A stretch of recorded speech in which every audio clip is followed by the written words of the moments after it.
तो आज हम लोग करेंगे डिविडेंड। डिविडेंड में टोटल 5 सेक्शन है, 1 2 3। ये डिविडेंड मिला, मतलब 123 से डिविडेंड स्टार्ट होता है। 1 2 3 ये डिविडेंड मिला, ये डिविडेंड मिला।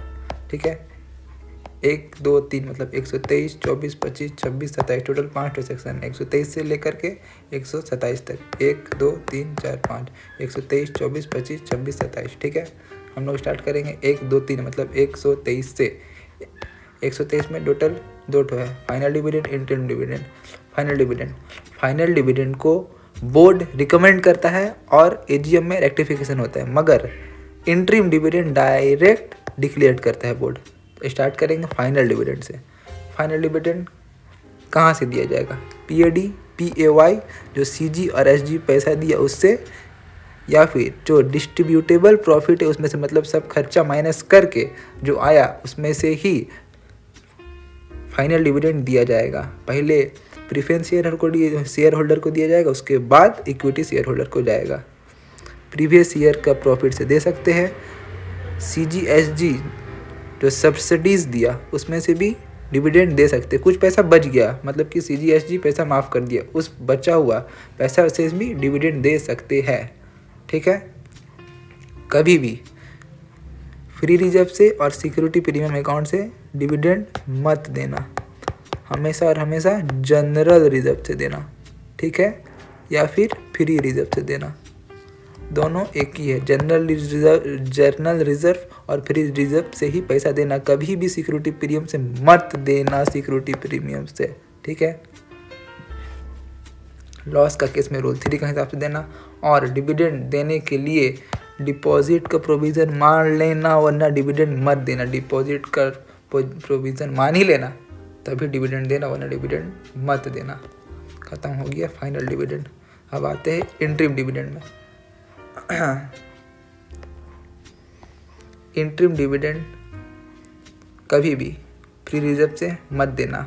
फाइनल डिविडेंड फ्री रिजर्व से दे सकते हैं, मगर इंटरिम डिविडेंड कभी भी फ्री रिजर्व से मत देना। हमेशा और हमेशा सरप्लस से, प्रॉफिट से, क्वार्टरली प्रॉफिट या फिर डिस्ट्रीब्यूटेबल प्रॉफिट है उसमें से ही देना, कभी भी रिजर्व से मत देना।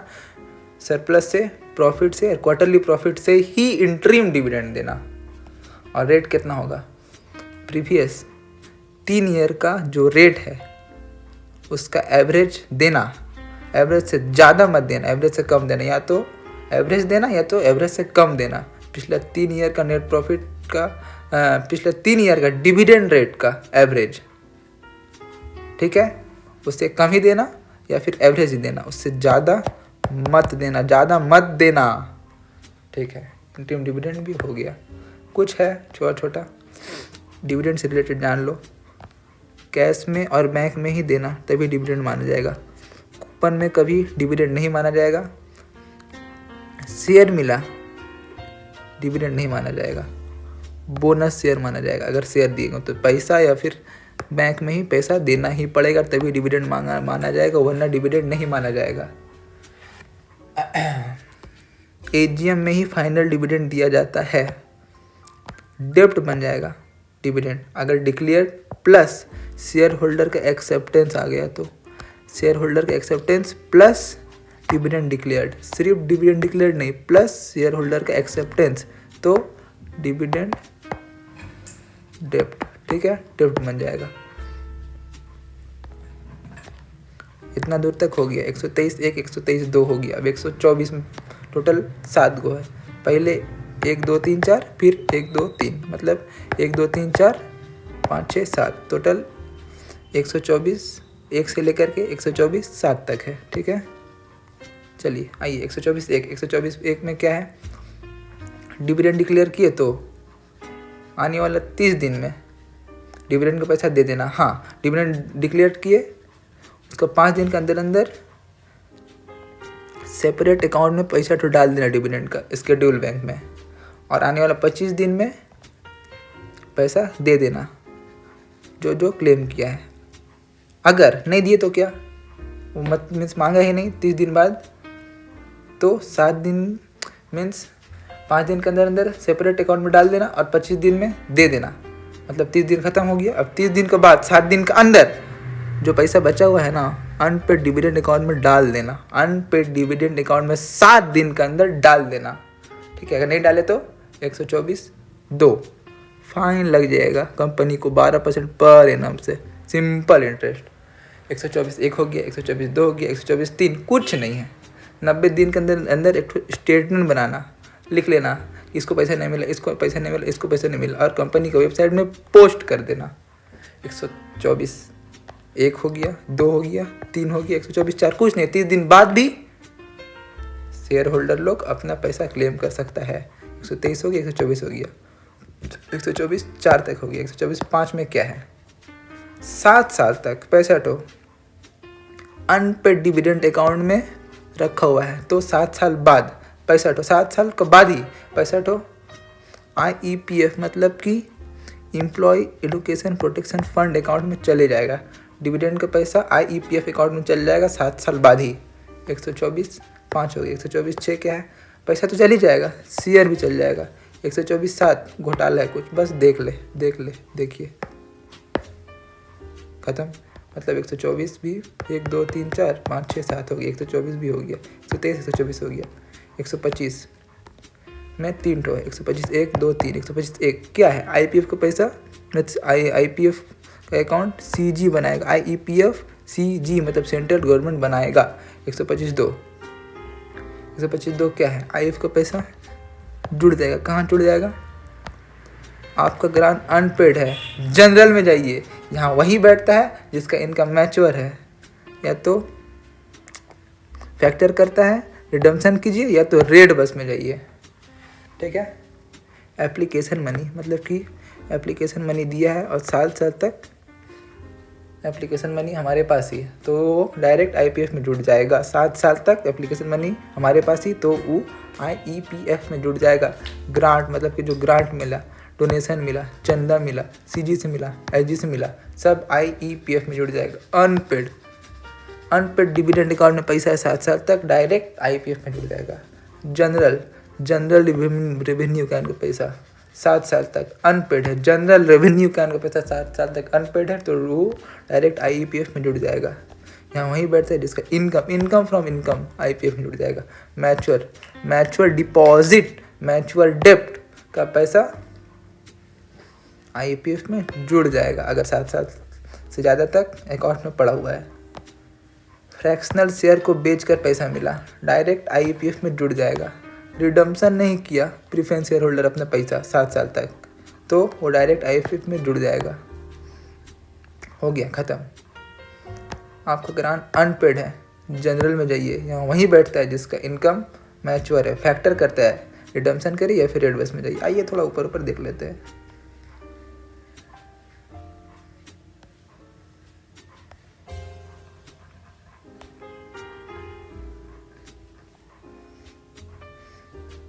आपका ग्रांट अनपेड है, मतलब कि ग्रांट मिला IPF में यूज़ होगा। अनपेड डिविडेंड अकाउंट में पैसा मिला, 7 साल से ज़्यादा पड़ा हुआ है, IPF में यूज़ हो जाएगा। आपका ग्रांट अनपेड है, जनरल रेवेन्यू अकाउंट का पैसा IPF में जुड़ जाएगा।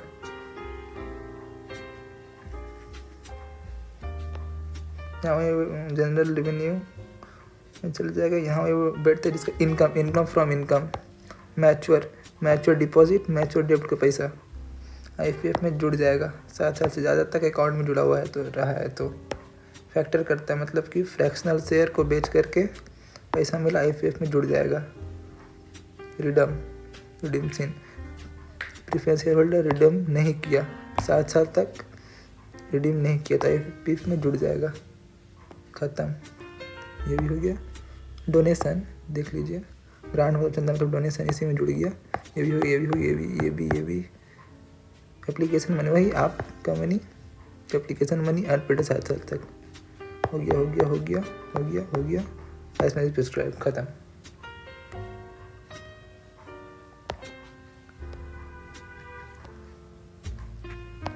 (125) 1 2 हो गया, 125 3।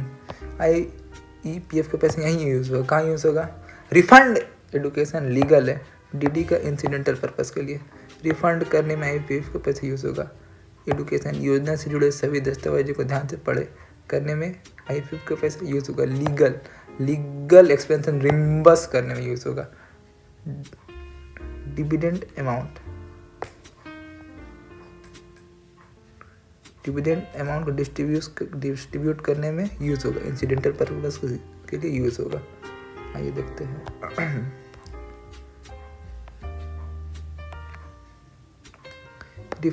रिफंड करने में यूज़ होगा। एडुकेशन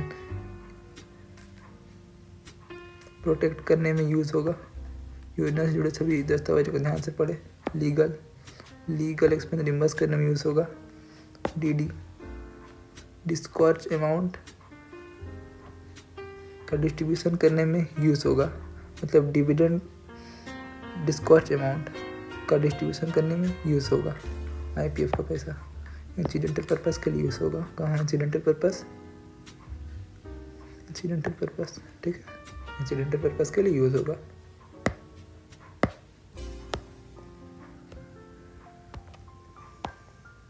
एक 125 भी होगी। 126 में कुछ नहीं है। 127 बोले थे ना कि 30 दिन के अंदर पे कर देना। वो क्लेम किया, हम पे कर भी नहीं किया तो फाइन हो जाएगा। 127 में फाइन है डिफ़ॉल्ट का।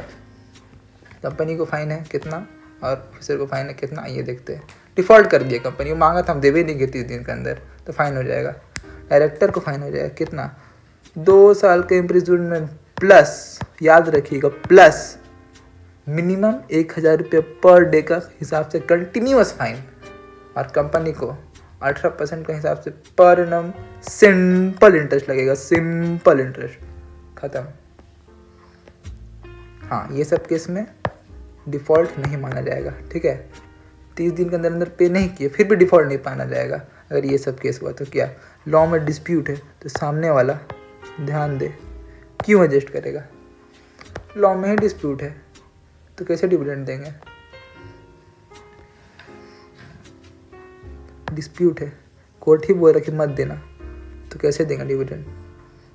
सामने वाला बोला, सामने वाला में ही प्रॉब्लम है लेने में। कुछ कोर्ट में केस है इसीलिए उसको डिविडेंड देना अलाउड नहीं है। कोर्ट अलाउड नहीं करे इसीलिए डिविडेंड नहीं देंगे। ये देखें,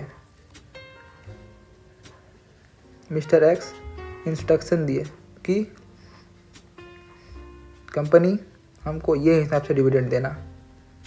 ठीक है, दे दिया इंस्ट्रक्शन, मगर कंपनी वो इंस्ट्रक्शन नहीं माना और उसको बताया भी नहीं कि हम नहीं माने। इस कारण नहीं माने ये भी नहीं बताया, किस कारण नहीं बताया ये भी नहीं माना।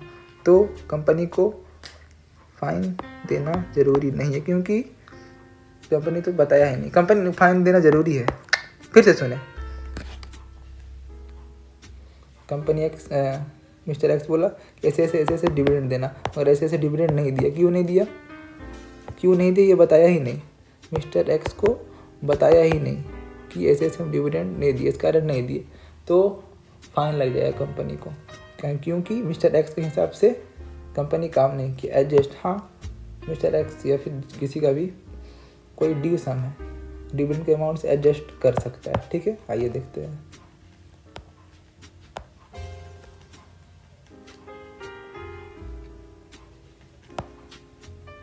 ये सब चीज़ में डिफ़ॉल्ट तो ऑफेंस नहीं माना जाएगा। लॉ के कारण ही पैसा नहीं दिए, डिस्प्यूट है डिविडेंड रिसीव करने में इसीलिए पैसे नहीं दिए। सामने वाला ही गलत करके बैठा है इसीलिए इसको डिविडेंड नहीं दिए। लॉ में डिस्प्यूट है, सामने वाला क्या करेगा, बोला था इस अनुसार ही डिविडेंड देना बट बता दिया तो ऑफेंस नहीं माना जाएगा। अगर कंपनी बते भी नहीं कि इस कारण हम डिविडेंड नहीं दिए तो ऑफेंस माना जाएगा। कंपनी को पेनल्टी भी देना होगा और डायरेक्टर को भी पेनल्टी और इम्प्रिजनमेंट 2 साल का भी देना होगा। खत्म। लॉ में डिस्प्यूट है तो सामने वाला क्या करेगा, क्यों एडजस्ट करेगा। अगर कोई ड्यू सम है ना तो एडजस्ट कर सकता है डिविडेंड अमाउंट से, ऑफेंस नहीं माना जाएगा। ठीक है, खत्म। आइए फिर से हमारे पर जाते हैं, देखते क्या है। लॉ में डिस्प्यूट है तो सामने वाला क्यों एडजस्ट करेगा, मतलब खत्म हो गया डिविडेंड। क्यों नहीं सुने? 123, 24, 25, 26, 27, 123। एक final dividend, interim dividend. Final dividend क्या है? पीएडी पीएवाई सीरीज रुपये से दिया, उसमें से देना हमेशा और हमेशा। फ्री रिजर्व और जनरल रिजर्व से ही देना, कभी भी सिक्योरिटी प्रीमियम से मत देना। डिस्ट्रीब्यूटेबल प्रॉफिट से देना, डिपॉजिट का प्रोविजन मान लेना। इंटरिम डिविडेंड कभी भी फ्री रिजर्व से मत देना, हमेशा सरप्लस प्रॉफिट, क्वार्टरली प्रॉफिट से ही देना। रेट क्या होगा? प्रीवियस 3 ईयर का डिविडेंड रेट का एवरेज या फिर उससे कम ही देना, उससे ज़्यादा मत देना। होगी 123, 124 में कौन सी 124 एक कि 5 दिन के अंदर इसको ड्यूल बैंक में डाल देना, सेपरेट अकाउंट में डाल देना, और बचा हुआ 25 दिन के अंदर, मतलब टोटल 25 दिन होगी, 30 दिन हो गया। 30 दिन के अंदर डिविडेंड देना, और 30 दिन के बाद 7 दिन के अंदर अनपेड डिविडेंड अकाउंट पर डाल देना। 124 में क्या नहीं डाले तो क्या होगा? फाइन हो जाएगा 12% पर एनम का। 124 दिन क्या है? 90 दिन के अंदर तो स्टेटमेंट बनाना, कंपनी के वेबसाइट में पोस्ट कर देना। 124(4) क्या है? 30 दिन के अंदर भी क्लेम कर सकते हैं। 124(5) क्या है कि 7 साल तक IPF पड़ा हुआ है तो 7 साल बाद 7 साल तक अनपेड डिविडेंड अकाउंट में पड़ा हुआ है तो 7 साल बाद IPF में जुड़ जाएगा। 124(6) क्या है? वैसे तो जुड़ जाएगा, शेयर भी चल जाएगा। 124(7) में कुछ है, देख लीजिए। 124 हो गया, 125 में है। 125 1, 2, 3, 125 में एक IPF CG बनाएगा। 125 2 IPF के पैसे यहाँ जुड़ जाएगा। आपका ग्रांट अनपेड है, जनरल में जाइए। आपका ग्रांट अनपेड है, जनरल में जाइए, यहाँ वहीं बैठते हैं जिसका इनकम मैच हो रहा है, फैक्टर करते हैं रिडम्पशन के लिए, फिर रेड बस में जाइए। 124(3) IPF के पैसे यहीं होगा। रिफंड एडुकेशन लीगल है, DD का इंसिडेंटल पर्पज़ के लिए। 124 में कुछ नहीं। 127 में क्या? 30 दिन के अंदर अंदर पे कर देना, नहीं किया तो कंपनी को फाइन लगेगा और डायरेक्टर को फाइन लगेगा। मैक्सिमम 2 ईयर का प्लस जोड़ मिनिमम 1000 पर डे के हिसाब से कंटिन्यूस फाइन, प्लस कंपनी को फाइन लगेगा 18% पर एनम का सिंपल इंटरेस्ट। पहले 12 लगेगा यहाँ पे ऊपर में, नीचे में 18 लगेगा। अगर ये सब कारण से देरी हुआ तो फिर फाइन और पेनल्टी नहीं लगेगा कंपनी को, डायरेक्टर को। लॉ में डिस्प्यूट है, सामने वाले भैर दुकान क्या करेगा? खत्म हो गया मेन प्रोविजन डिविडेंड का। छोटा था, देखे और घर जाए। SS3 के हिसाब से डिविडेंड के बारे में बताया गया है। मीन्स SS3 में डिविडेंड के बारे में बताया गया। SS3 में डिविडेंड SS3 में डिविडेंड के बारे में बताया गया है।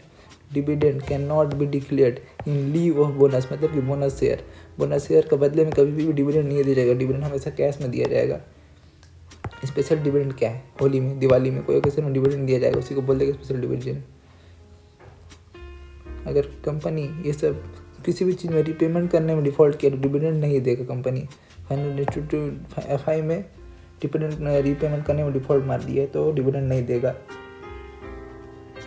प्रीवियस डिविडेंड डिक्लेयर किया था बट अभी तक पे नहीं किया तो पहले पुरानी उधारी से चुकता करेगा, उसके बाद नया उधारी देगा। मतलब कि पहले पुराना वाला डिविडेंड देगा फिर नया डिविडेंड देगा। फिर चुटपुट थोड़ा सा कॉन्सेप्ट है, देखे और घर जाए सीधा छुट्टी। ये तो देख लिए ये सब हो गया। यहाँ से देखें कुछ नहीं हुआ, रिपीटेटिव नेचर है ये सब में डिफ़ॉल्ट, तो कंपनी डिविडेंड नहीं देगा। रिडम्पशन ऑफ डिबेंचर में गलती किया, इंटरेस्ट का पैसा नहीं दिया, डिविडेंड डिक्लेयर किया बट पैसा नहीं दिया, लोन रिपेमेंट इंटरेस्ट के रिपेमेंट में डिफ़ॉल्ट मारा, कोर्ट टाइम दिया, इतना दिन तक डिविडेंड नहीं देना, डिविडेंड मत देना, खत्म। डिविडेंड किसको दिया जाएगा? डिविडेंड किसको मिलेगा? ओनली रजिस्टर्ड शेयर होल्डर को मिलेगा, और जिसको बोलेगा उसको मिलेगा, उसका बैंकिंग को मिलेगा, यानी इधर किसी को नहीं मिलेगा। AGM का दिन शेयर जिसका पास रहेगा उसी को डिविडेंड मिलेगा। AGM का दिन जिसका पास शेयर रहेगा उसी को डिविडेंड मिलेगा, और जिसको बोलेगा उसी को मिलेगा, उसका बैंकर को मिलेगा, बस। ये भी हो गया, ये भी हो गया, ये भी हो गया। ये कंपनी में transfer such % of share reserve में, याद रखे कंपनी में ट्रांसफ़र में, नहीं चाहेगी तो नहीं देगी रिजर्व में पैसा। कंपनी में transfer such % of profit reserve में ट्रांसफ़र, कंपनी में transfer such % of profit reserve में। ये भी हो गया। ये रूल 3 का हिसाब से, मतलब लॉस के केस में इस हिसाब से कंपनी डिविडेंड देगी। रिजर्व से पैसा निकालेगा लॉस के केस में, कितना निकालेगा? Maximum 1 means maximum 1/10 of PF provident fund नहीं, paid up share capital plus free reserve का 1/10 50% ही मैक्सिमम निकालेगा रिजर्व से, जिससे लॉस का केस में डिविडेंड दिया जाएगा। रेट कितना % रेट होगा डिविडेंड का? पिछले 3 ईयर का डिविडेंड रेट का एवरेज से ज़्यादा नहीं, या तो उतना होती है तो उससे कम। निकालने के बाद रिजर्व में minimum 15% of paid up share capital रहना ही चाहिए। 15% of paid up share capital रहना ही चाहिए निकालने के बाद रिजर्व में, ठीक है। निकालने के बाद पहले अमाउंट से लॉस को सेटअप करेंगे, उसके बाद डिविडेंड देंगे। आइए, डिविडेंड हम लोग का ख़त्म हो गया। देखें, आइए आइए आइए, 23 124 125 26 27 5 सेक्शन खत्म। मिस ने लीजिए छोटा छोटा खत्म, ये मिस लीजिए छोटा छोटा चुटपुट चुटपुट खत्म। आइए देख लीजिए, ध्यान से देख लीजिए सिर्फ क्या क्या है, देखते रहिए, ऊपर देख लीजिए। हम बंद करते हैं। Thank you. खत्म हो गया डिविडेंड हम लोग का। हाँ, एक तो छोटा छोटा है स्कैनर भी हम बोल दे रहे हैं, सुन लीजिए, बस सुन लीजिए, कुछ करने का नहीं है। Dividend has been declared illegally, as in this case the board of director will be justified revoking in the declaration of dividend. Means illegal रूप से डिविडेंड डिक्लेयर किया है तो जस्टिफाइड नहीं, रिवोक कर सकता है। इसमें लिखा हुआ था ना कि रिवोक नहीं कर सकता है। Dividend declared plus acceptance of deposit तो डेब्ट बन जाएगा, मगर इलीगली किया तो रिवोक कर सकते हैं डिविडेंड, ठीक है। डिविडेंड को रिवोक कर सकता है। और क्या है सुने,